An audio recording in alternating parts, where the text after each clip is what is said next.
are watching Delhi News. करेंगे वक्फ board कैसे decide करेगा? जो अंटालिया है अंबानी का, जो भाई करीम भाई ट्रस्ट के ऊपर है, जिस वो भी केस एक बहुत बड़ा नहीं का तन पालन करेंगे। डिसाइड करेंगे वक्फ बोर्ड के ये वक्फ में है या नहीं, उसके तो ट्रांसपेरेंसी कैसे रहेगी? क्या मतलब क्या ट्रांसपेरेंसी रहेंगे।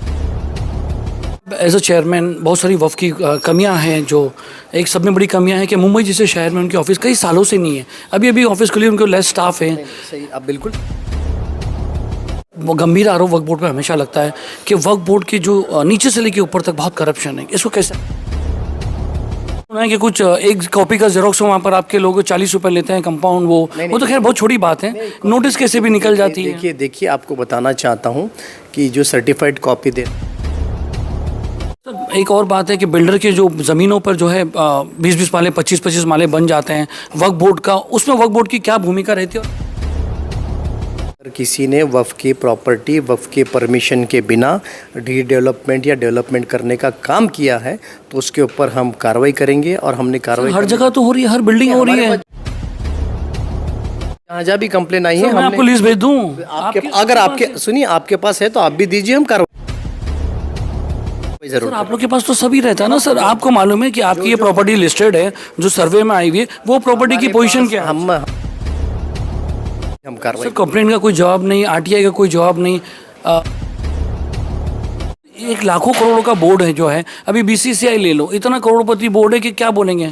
हमारा जो आपका जो है, मैं समझता हूँ कि बीसीसीआई से भी ज़्यादा ज़मीन है, आप जो इस बोर्ड जो रखवाली कर रहे हैं वो बोर्ड के पास इतनी तंगी क्यों है? नहीं दोस्तों हमारे साथ है वजाद मिर्जा साहब, चेयरमैन हैं वक्फ बोर्ड के महाराष्ट्र। बात करते हैं इनसे। यहाँ पर इस्लाम जिम खाने में 3 दिन से हियरिंग चालू है। आपको पता होगा कि पिछले 2 महीने पहले सुप्रीम कोर्ट ने ऑर्डर दिया था और जो पटिशनर था उनको वापस जो है वक्फ बोर्ड में जो है एप्लीकेशन देने बोला था, या पटिशन डालने बोला था, वापस रिवाइज करने बोला था।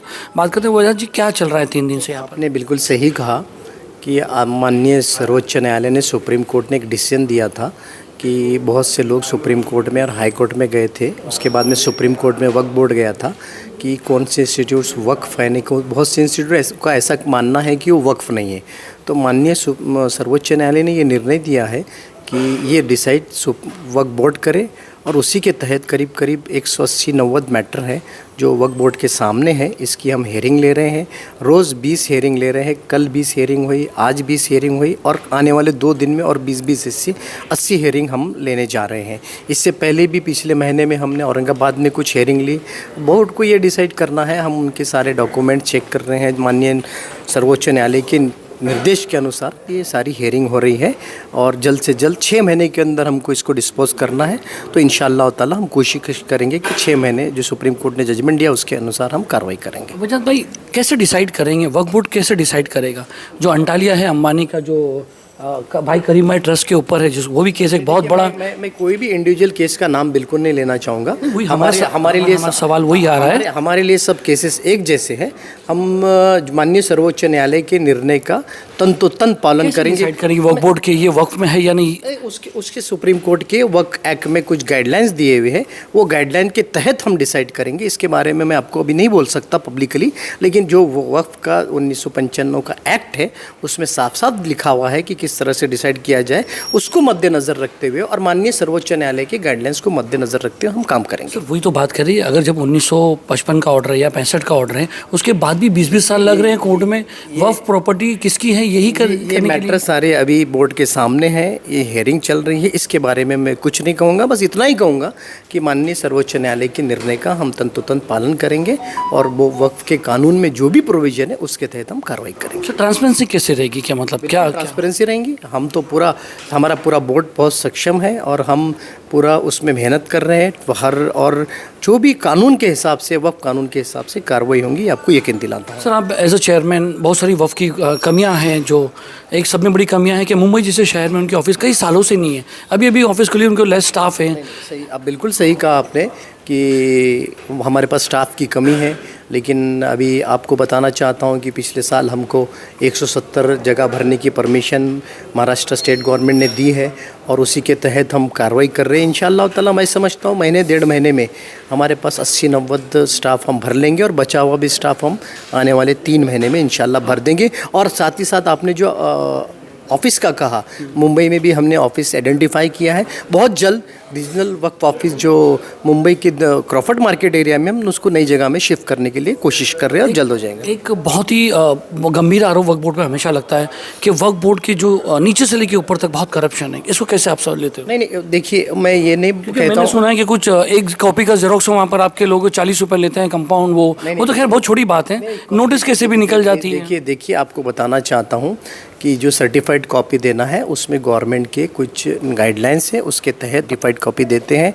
वक्फ बोर्ड भी, हमारा भी यही मकसद है कि हमारे प्रॉपर्टी सेफ़ रहे, वक्फ की जो प्रॉपर्टी है, वक्फ इंस्टीट्यूशन की प्रॉपर्टी है वो सेफ़ रहे और साथ ही साथ हमारा रेवेन्यू जनरेट किया जाए। अगर हमारे पास में किसी की शिकायत आती है कि किसी ने भ्रष्टाचार किया है तो उस पर हम ज़रूर कार्रवाई करेंगे। इसके लिए बहुत काफ़ी कड़क है, स्ट्रिक्ट है और कार्रवाई करने के लिए हमें बोर्ड मेंबर पर आरोप है कि इंडिपेंडेंटली वो डिसाइड करते हैं जिस एरिया के हैं वहाँ के, वो कुछ भी नोटिस इशू कर देते हैं। मेरे पास तो कोई तक कंप्लेन नहीं है। अगर हमारे पास ऐसी कोई कंप्लेन आती है तो ज़रूर इसके ऊपर हम कार्रवाई करेंगे। सर एक और बात है कि बिल्डर के जो ज़मीनों पर जो है 20-20 माले 25-25 माले बन जाते हैं वक्फ बोर्ड का, उसमें वक्फ बोर्ड की क्या भूमिका रहती है और आगे आप उसमें क्या चेंजेस करना चाहेंगे? हमारा साफ साफ कहना है कि अगर किसी ने वक्फ की प्रॉपर्टी वक्फ के परमिशन के बिना रीडेवलपमेंट या डेवलपमेंट करने का काम किया है तो उसके ऊपर हम कार्रवाई करेंगे और हमने कार्रवाई हर जगह तो हो रही है, हर बिल्डिंग हो रही है। जहाँ जहाँ भी कंप्लेन आई है मैं आपको लिस्ट भेज दूँ, अगर आपके सुनिए आपके पास है तो आप भी दीजिए, हम कार्रवाई जरूर। आप लोग के पास तो सभी रहता है ना सर, आपको मालूम है कि आपकी ये प्रॉपर्टी लिस्टेड है जो सर्वे में आई हुई है, वो प्रॉपर्टी की पोजीशन क्या है? हमने सारे हमारे RWO डिस्ट्रिक्ट वक्फ ऑफिसर को इंस्ट्रक्शंस दिए कि हर प्रॉपर्टी का जाके सर्वे करे, इंस्पेक्शन करे। उनके जहन में आता है तो वो बोर्ड के सामने भी ला रहे हैं और हम कार्रवाई कर रहे हैं। और हमारे पास में कोई कंप्लेन कर रहा है तो उस पर भी हम कार्रवाई। कंप्लेन का कोई जवाब नहीं, RTI का कोई जवाब नहीं।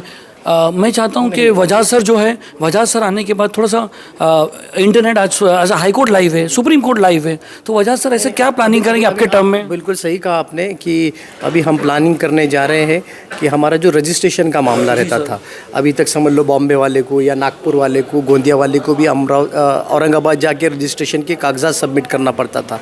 लेकिन हम सेक्शन 36 के तहत जो रजिस्ट्रेशन के मामले है इसको हम ऑनलाइन करने जा रहे हैं। उसका 99% काम हो चुका है, छोटा मोटा कुछ काम बचा है। इंशाल्लाह वो भी मैं समझता हूँ कि 1 मार्च के पहले हमारा और रजिस्ट्रेशन का मामला ऑनलाइन शुरू हो जाएगा और हम हमारे रिकॉर्ड बाकी भी सेक्शन को डिजिटाइजेशन करने के लिए, ऑनलाइन सबमिशन लेने के लिए प्रयास कर रहे हैं और जल्द से जल्द 1 महीने के अंदर इंशाल्लाह आपको। एक आखिरी सवाल ये कहना है कि आपने कहा कि रेवेन्यू के लिए हम लोग जनरेट कर रहे हैं, जेरोक्स की बात हुई तो जो छोटी जी छोटी, हाँ, हमारा मकसद ये है कि भाई हमारी जो लैंड है, जहाँ पे हमारी प्राइम लैंड है वक्फ बोर्ड की, हम चाह रहे हैं कि इसको हम चाहे वो चैरिटेबल पर्पस के लिए हो या एजुकेशनल पर्पस के लिए हो, चैरिटी के लिए हम लीज पर दे।